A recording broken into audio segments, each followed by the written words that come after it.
Perkenalkan, nama saya Jeki Hamanangar Mapea dari kelas 11 IPS 2. Di sini saya akan menjelaskan sedikit resensi mengenai bab 3, yaitu sistem hukum peradilan di Indonesia.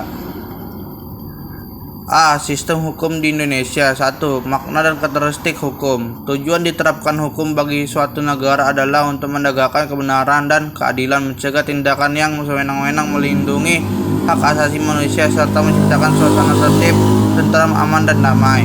Tata hukum Indonesia. Tata hukum suatu negara mencerminkan kondisi objektif dari negara yang bersangkutan, sehingga tata hukum suatu negara berbeda dengan negara lainnya.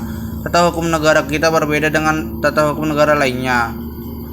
Tata hukum merupakan positif atau yang berlaku di suatu negara. Pada saat sekarang, tata hukum bertujuan untuk mempertahankan, memelihara, dan melaksanakan tertib hukum bagi masyarakat suatu negara sehingga dapat dicapai ketertiban di negara tersebut.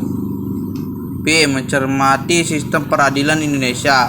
1. Makna lembaga peradilan.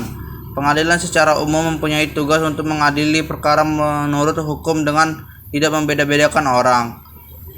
Peradilan tidak menolak untuk memeriksa, mengadili, dan memutuskan suatu perkara yang diwajukan dengan dahli bahwa hukum tidak dapat atau kurang. Pengadili wajib memeriksa dan mengadili setiap perkara yang masuk. 2. Dasar hukum lembaga peradilan. Adapun yang menjadi dasar hukum terbentuknya lembaga-lembaga peradilan nasional sebagai berikut. Pancasila, terutama sila kelima, yaitu keadilan sosial bagi seluruh rakyat Indonesia.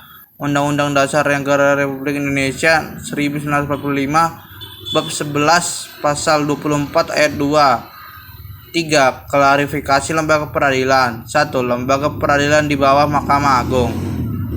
Peradilan umum yang meliputi pengadilan negeri berkedudukan di ibu kota, kabupaten, atau kota, pengadilan tinggi berkedudukan di ibu kota provinsi. 2. Peradilan agama yang terdiri atas pengadilan agama yang berkedudukan di ibu kota, kabupaten, pengadilan tinggi agama yang berkedudukan di kota provinsi.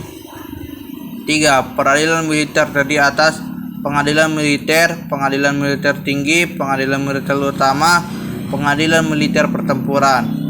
Pengadilan tata usaha negara yang terdiri atas pengadilan tata usaha negara yang berkedudukan di ibu kota, kabupaten, atau kota, dan pengadilan tata usaha negara yang berkedudukan di kota provinsi.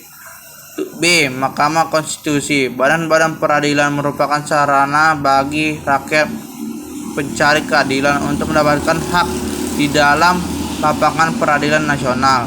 A. Peradilan umum.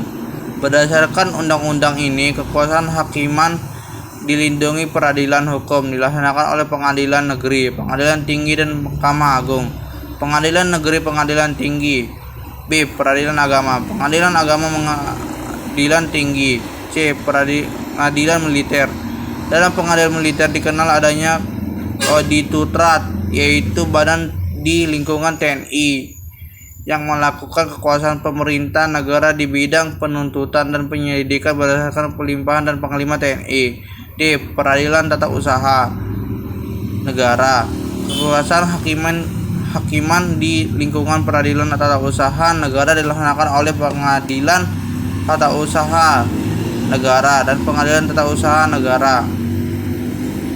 Pengadilan tata usaha negara, peradilan tinggi tata usaha. Mahkamah Konstitusi. Mahkamah Konstitusi merupakan perwujudan dari pasal 24C Undang-Undang Dasar 1945. Sekian penjelasan ucapkan terima kasih.